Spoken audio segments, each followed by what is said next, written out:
Ya, halo pemirsa, apa kabar Anda hari ini? Kembali berjumpa bersama saya, Prasetyo Wibowo dalam program Market Review yang akan mengupas isu-isu yang menjadi penggerak ekonomi di Indonesia. Dan kali ini Market Review hadir secara spesial karena akan berbincang langsung bersama dengan Menteri Ketenagakerjaan Republik Indonesia, Profesor Yasirli. Dan seperti apa pembahasannya? Langsung saja kita mulai Market Review selengkapnya.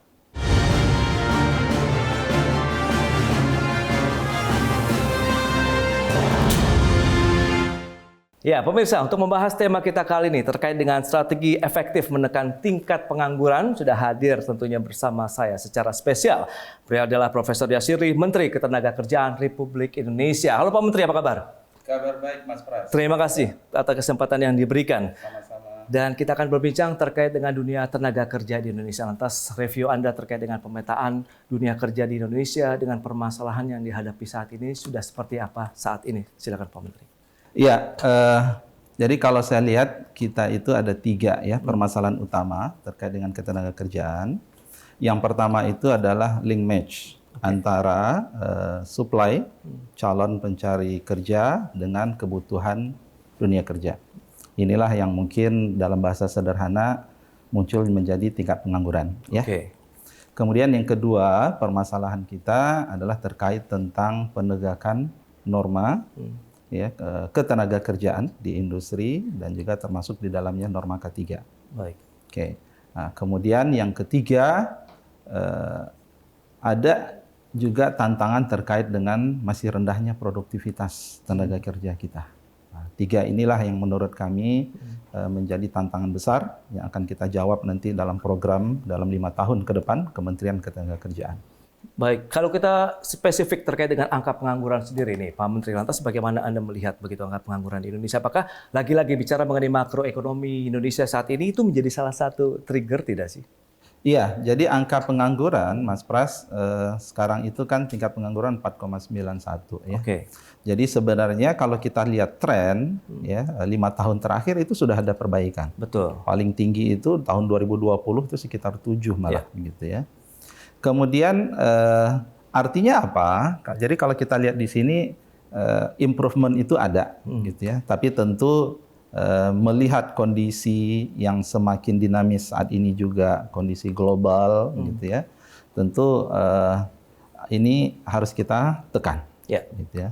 Nah, satu hal yang ingin saya sampaikan bahwa pengangguran ini akibat dari beberapa faktor. Oke, ya. Yang pertama adalah faktor dari industrinya sendiri. Jadi ada beberapa industri yang memang jaya pada masanya, kemudian sekarang daya saingnya itu sudah berkurang.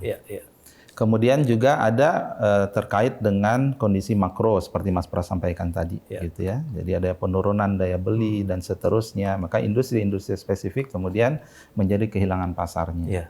Kemudian juga termasuk dalam skala lebih global ya, ada kebijakan-kebijakan ekonomi ekspor impor yang kemudian itu juga tentu berdampak gitu ya. Itu singkatnya lah gambaran gitu. Ya, lantas peran dari pemangku kepentingan begitu Kementerian Ketenagakerjaan, kemudian sinergi mungkin juga dengan kementerian-kementerian lain seperti apa? Ya, jadi kalau kita berangkat dari tantangan tadi. Ya, jadi kalau link and match berarti kita ada tantangan bagaimana kami mengajak Kementerian Ristek ya, Dikti untuk mencoba mereview ya, melinkkan kurikulum yang ada di perguruan tinggi dengan industri. Kemudian Kementerian Dasar Menengah untuk vokasi SMK. Ya. Kemudian kita juga ingin beberapa kementerian teknis seperti Kementerian Pertanian, PU, mereka juga punya ya lembaga-lembaga atau institusi vokasi. Nah, ini juga kemudian kita ingin semuanya itu sejalan, gitu ya, sejalan sinergis dengan apa yang dibutuhkan oleh industri saat ini dan apa yang dibutuhkan oleh industri ke depan. Jadi jangan lupa ada PR kita ke depan. Ya, ke depan itu sekarang banyak bicara terkait tentang teknologi digital, green economy, circular economy. Ya, itu juga menjadi tantangan industri ke depan yang harus diantisipasi oleh institusi-institusi pendidikan dan institusi vokasi yang ada di Indonesia saat ini. Baik, tapi kalau kita bicara mengenai link and match lah, kalau kita lihat dari sisi dunia pendidikan begitu dengan dunia kerja, berarti Anda katakan memang masih ada PR yang perlu dikerjakan. Nah, ini kalau kita bicara mengenai skala prioritas ini Pak Menteri, itu di bagian yang mana harus bisa kita kejar begitu sehingga nanti bisa catch up juga nih dengan kebutuhan dunia usaha ataupun industrinya sendiri. Jadi dari industri sebenarnya kita punya satu PR. Itu adalah melakukan pemetaan dan come up dengan conclusion bahwa memang direction industri ke sana. Kemudian dari segi penyiapan tenaga kerja, PR-nya lebih banyak lagi. Gitu ya. Tadi dari institusi pendidikannya, kemudian kami punya lembaga balai latihan kerja atau balai peningkatan kompetensi untuk vokasi, gitu ya. Kita juga punya PR, ya, bagaimana kegiatan training, pelatihan peningkatan kompetensi di balai-balai kami, juga itu bisa kita laksanakan ya dengan efektif, gitu ya. Efektif itu sesuai dengan arah kebutuhan industri dan juga efisien. Nah, efisien ini menjadi tantangan, Mas Pras, gitu ya. Saat ini utilisasi atau kapasitas kami itu masih belum optimal. Jadi hasil 2024 itu saya lihat kita masih di angka sekitar 250 ribu ya yang kita latih. Walaupun yang kita latih itu langsung diserap sebenarnya. Nah, jadi kita punya isu terkait dengan scale ya. Jadi bagaimana meningkatkan ini. Nah, kalau ini kita bisa tingkatkan, ya, industri itu butuh sebenarnya. Ya, bahkan tidak hanya industri di Indonesia. Jadi kalau kita lihat dalam konteks yang lebih global, kebutuhan untuk pekerja-pekerja yang sifatnya low to medium skill itu di luar negeri, di Jepang, di Korea, Timur Tengah itu juga besar sebenarnya. Nah upaya untuk bagaimana menekan tingkat pengangguran, terutama kita tahu juga ada pengangguran terbuka ini ya Pak Menteri. Nah ini bagaimana kalau Anda melihatnya? Ya, tadi balik lagi, pengangguran itu kan ada dua sisi, ada supply dan ada demand. Demand-nya. Demand industri ini. Industri tentu kita harapkan dia semakin baik daya saingnya, ya, sehingga penganggurannya nggak nambah dengan PHK ya, atau semakin baik daya saingnya sehingga dia berkembang, ada investasi dan dia kemudian merekrut tenaga kerja yang lebih besar lagi. Kemudian dari segi supply, ya, supply-nya ini juga kita harus pastikan. Jadi isu kita, jadi ada sebuah research dari World Economic Forum ya baru-baru ini itu ada gap skill itu 63%. 63%, Kami pun dalam evaluasi ya, saya lakukan evaluasi 3 bulan terakhir ya, sejak saya mulai kita melakukan sekian banyak job fair, lowongan itu ada. Jadi sekali job fair itu bisa 30.000, 40.000. Tapi yang mendaftar lebih dari itu, tapi kemudian yang dianggap layak untuk proses selanjutnya interview itu cuma sepertiganya. Nah, berarti kan memang kita punya isu terkait tentang supply-nya, gitu ya. Nah, jadi lapangan pekerja itu ada dan itu tumbuh, Mas Pras. Ya. Di salah satu provinsi saya nggak bisa sebutkan ya. Ayo kita waktu kami koordinasi dengan para dinas, ya, dinas tenaga kerja. Pak Menteri kita update. Ya, ketika kita minta, ayo coba petakan berapa lowongan pekerjaan di tempat masing-masing provinsi. Ada mengatakan 10.000 kami bisa katanya. Ya. Jadi tadi memang pengangguran itu ada, gitu ya, sebagai dinamika dari industri. Tapi industri itu tumbuh, tapi kita masih punya PR untuk kualitas kompetensi dari tenaga kerja. Strateginya seperti apa dari Kementerian Ketenagakerjaan kita bahas nanti di segmen berikutnya. Pak Menteri, kita akan jeda dulu sebentar ya. Dan pemirsa, pastikan Anda masih bersama kami.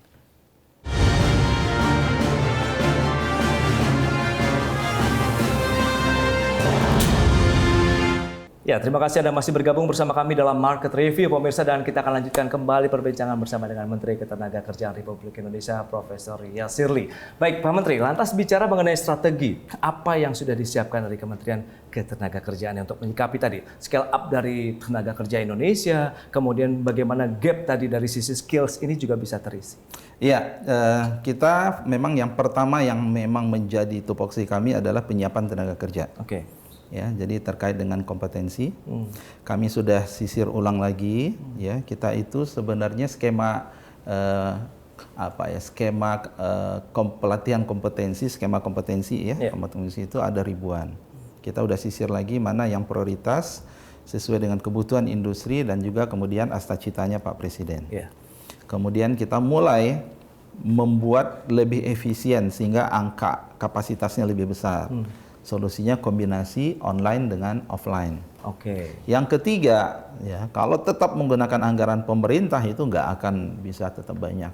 Kita kolaborasi dengan pihak ketiga, gitu ya. Pihak ketiga, pihak ketiga itu misalnya ada lembaga-lembaga charity yang memang dia ingin berkontribusi untuk meningkatkan kompetensi satu segmen tertentu dari masyarakat. Ayo, gunakan fasilitas kami, kami bantu, dan kelebihan kalau kemudian memanfaatkan atau kerjasama kolaborasi dengan Kemnaker itu adalah kita punya sertifikasi dari BNSP. Oke. Kemudian dari segi industri tadi, ya, kami sedang menyiapkan program yang kita sebut dengan Gerakan Peningkatan Produktivitas Nasional. Oke. Ya. Nah, kita juga ingin sebenarnya industri-industri kita itu terjadi improvement, sehingga daya saingnya juga meningkat. Oke. Ya, hasil diagnosa kami, kita belajar dari berbagai lesson learned dari negara yang lain, kata kuncinya adalah produktivitas. Ya, ini yang kemudian kita akan gulirkan. Ya, kita akan fokus kepada industri-industri sedang, menengah, yang dulu mereka pernah jaya saat investasi awal, mereka punya pasar, tapi sekarang bersaing dengan industri-industri besar yang mereka dengan teknologi yang luar biasa. Tapi sebenarnya somehow mereka bisa survive sebenarnya. Tapi tetap harus ada intervensi yang kita lakukan, bagaimana produktivitasnya bisa meningkat, intervensi dalam produk, intervensi dalam hal proses, production, intervensi dalam hal people, gimana memiliki culture, dan intervensi dalam hal tata kelola perusahaannya lebih baik. Dan kita tahu juga saat ini di era digital begitu Pak Menteri. Nah ini bagaimana kita bisa mensiasati bahwa kemampuan dari tenaga kerja Indonesia juga bisa catch up ya dengan kondisi yang ada saat ini dan kebutuhan industri. Sekarang kan dari padat karya, padat modal begitu. Yang ini juga syarat teknologi begitu. Ya, semua negara sebenarnya Mas Pras menghadapi challenge yang sama. Ya. Jadi kalau data kita sekarang memang spesifik tenaga kerja kita yang proporsi tenaga kerja kita yang benar-benar sudah memiliki kompetensi dalam hal IT yang memadai itu baru 5%. Compare to negara-negara lain itu sekitar 20%. Jadi kita ada gap nih. Kita ada gap. Nah, yang ini memang menjadi challenge, tapi kompetensi digital itu saya katakan ada dua. Yang pertama yang memang sifatnya adalah high skill. Ya, high skill tentu melalui institusi pendidikan. Ya, makanya kami sering juga mendorong perguruan tinggi itu juga aware dan merespon ini, ya, dengan mungkin program studi yang mengarah kepada digital, IT, AI, machine learning, big data, dan seterusnya. Yang kedua, untuk yang sifatnya low to medium skill, kami bisa untuk melakukan intervensi melewat balai. Dan menariknya, training-training yang digital ini kita bisa kelola secara online. Ya, ini yang ini sudah mulai berjalan kita. Ya, jadi secara cukup masif kita lakukan. Misalnya ya terkait dengan penguasaan IT-nya, ya bahkan even seperti content creator misalnya, begitu ya, sesuatu yang mungkin menarik, begitu ya, untuk kemudian bisa kita masifkan pelatihannya di balai-balai kita. Baik, tapi untuk menjaga bahwa dunia tenaga kerja kita bisa lebih kompetitif, kemudian bagaimana juga skill tenaga kerja kita bisa mengimbangi begitu competitiveness-nya sendiri, itu apakah Anda melihat 2025 itu challenge-nya justru lebih menantang? Ya tentu, semakin menantang ya. Makanya begini, saya dalam banyak hal juga menyampaikan skill ini akan terus berkembang. Ya, yang harus disiapkan oleh perusahaan bukan berarti mereka karyawan atau pekerja mereka memiliki skill yang dibutuhkan saat ini, tapi adalah membangun culture, ya, bahwa pekerja itu dia memiliki growth mindset dalam sebuah growth culture. Ya, kalau itu karyawannya punya, jadi karyawan itu atau pekerja itu mereka lebih aware, gitu ya. Ya, dan tidak semua pelatihan itu harus bersifat formal dan institusional. Baik. Ya, mereka bisa kemudian melakukan pelatihan sendiri selama mereka diberikan opportunity. Ya, makanya kita sering menghimbau perusahaan untuk menjadikan KPI individual pekerja itu ya dalam hal bentuk pengembangan diri seperti apa yang mereka lakukan. Nah, sehingga kita berharap pekerja-pekerja yang sudah berada di tempat kerja mereka bisa catch up tadi dengan tuntutan teknologi. Yang belum bekerja, dua tadi. Ada peran dari institusi pendidikan, ada peran dari balai latihan kerja kami. Ya, mana yang high skill, mana yang medium skill. Jadi itulah gambaran orkestra yang akan kita coba bangun. Itu dia orkestrasinya seperti apa. Kemudian karena kita tahu yang paling utama adalah pemerataan juga nih ya Pak Menteri ya. Seperti apa nanti kita bahas nanti di segmen berikutnya. Dan pemirsa, kami akan segera kembali usai pariwara berikut ini.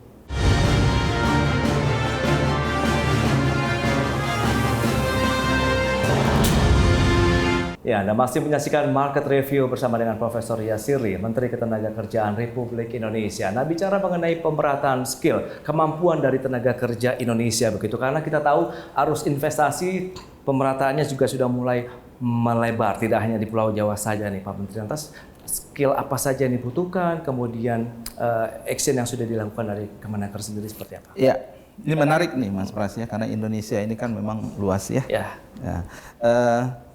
Tahun ini dan tahun depan kita dibantu oleh World Bank untuk revitalisasi balai-balai kita. Jadi dalam tahun depan itu memang insya Allah ya setiap provinsi itu akan memiliki satu balai dengan fasilitas yang menurut saya itu cukup sophisticated lah untuk pelatihan. Itu adalah yang pertama yang minimal harus ada. Sehingga sesudah balainya ada, kita harus lengkapi dengan instrukturnya. Kalau kurikulum kami sudah siap. Nah, next, pemerataan itu bukan berarti semua sama. Ya, sesudah kita memiliki balai dengan kapasitas fasilitas yang kemudian hampir setara, lanjutnya itu adalah setiap balai itu harus punya tema. Tema tentu akan berbeda. Tema balai kita misalnya di Merauke saat ini sedang fokus dalam hal smart farming ya terkait dengan pertanian dan seterusnya. Beda dengan kita punya balai di Semarang itu fashion yang kemudian salah satu temanya begitu ya. Jadi pemerataan yes jadi concern gitu ya, dan kita sudah siap untuk menjawab itu, dan balai-balai nanti dari Kementerian Tenaga Kerja yang ada di setiap provinsi nanti akan menjawabnya. Efektivitas dari kehadiran operasional balai kerja ini menarik kalau kita lihat, dan mungkin dari Pak Menteri sendiri begitu proyeksinya ke depan ini akan bisa mengentaskan atau paling tidak menekan lagi ada tingkat pengangguran kita.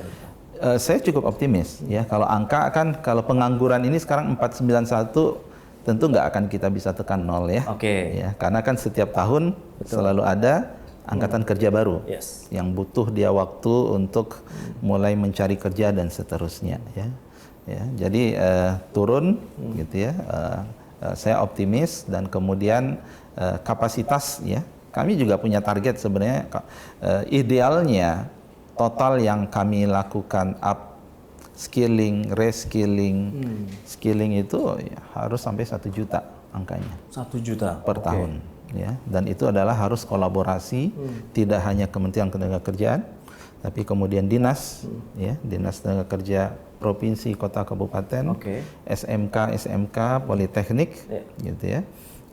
Termasuk juga kita punya BLK yang dimiliki oleh komunitas, itu yang kita sebut dengan BLKK.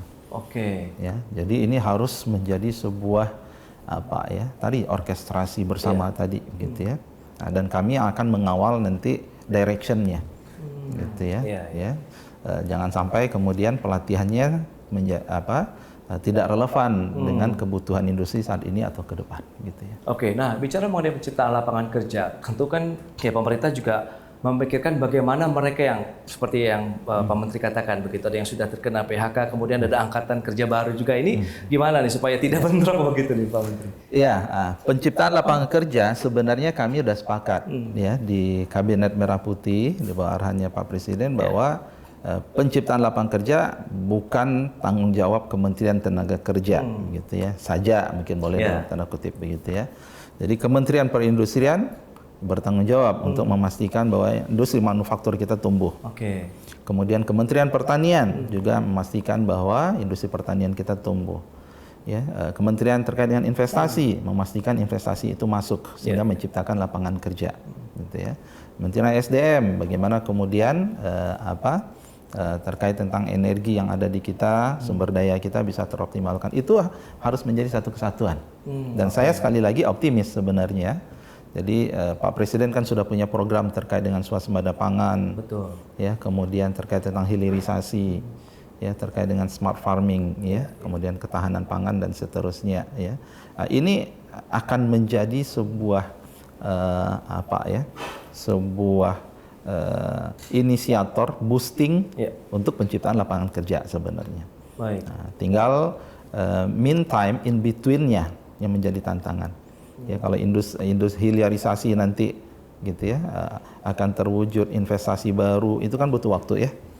Nah, menjelang itu gitu ya, kita juga harus ada effort kita untuk memastikan industri kita saat ini itu tetap relevan dan tetap memiliki daya saing. Disinilah perannya kita memaintain produktivitasnya. Baik, dari penyelenggaraan bursa kerja sendiri nih, Pak Menteri, menurut Anda ini akan juga menjadi salah satu game changer tidak sih untuk kita bisa mempertemukan dunia dari sisi supply and demand berarti di sana? Iya pasti, dan itu memang menjadi tupoksi kami, Mas Pras ya.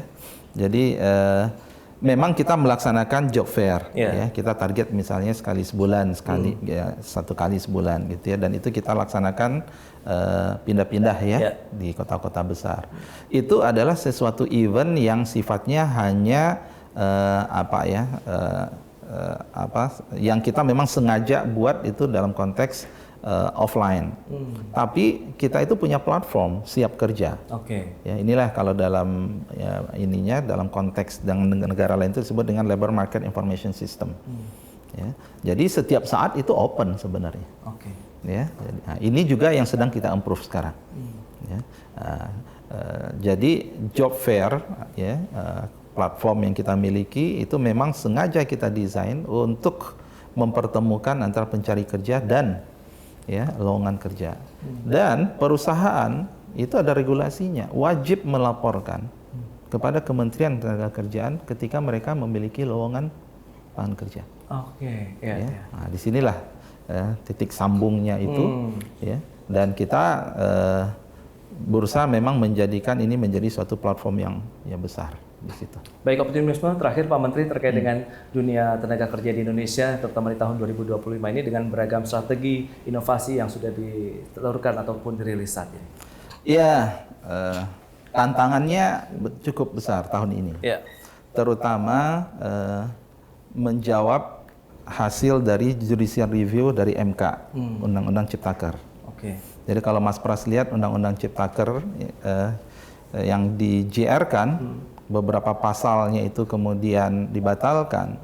Ya, itu sebagian besar itulah terkait tentang pasal ketenaga kerjaan. Ya, inilah kemudian tantangan kami 2025 ya, untuk kemudian bersama dengan pengusaha, bersama dengan teman-teman serikat pekerja dan buruh untuk kita bersama-sama yang disebut dengan meaningful participation untuk keluar dengan sebuah undang-undang ketenagakerjaan yang baru. Ini tantangan yang pertama, regulasi. Yang kedua, tantangan kita itu adalah semakin banyaknya pekerja-pekerja dari sektor informal. Informal termasuk juga kemudian ada pekerja-pekerja yang sifatnya gig workers ya. Nah, jadi juga sebenarnya karena ini adalah sebuah tren yang baru, ya, regulasi kita yang ada sebenarnya juga belum menaungi itu. Ini PR 2025 yang sudah ada di depan mata kami nih, Mas Pras. mohon doanya agar kita bisa Baik, nanti. kita tunggu nih Pak Menteri, inovasi-inovasi baru yang akan diturunkan oleh Kementerian Ketenagakerjaan di Indonesia. Baik, pemirsa, demikian perbincangan kami bersama dengan Profesor Yasirli, Menteri Ketenagakerjaan Republik Indonesia. Jangan beranjak dari tempat Anda karena sesaat lagi kami tentunya masih akan kembali dengan tema menarik lainnya. Sejenak yang satu.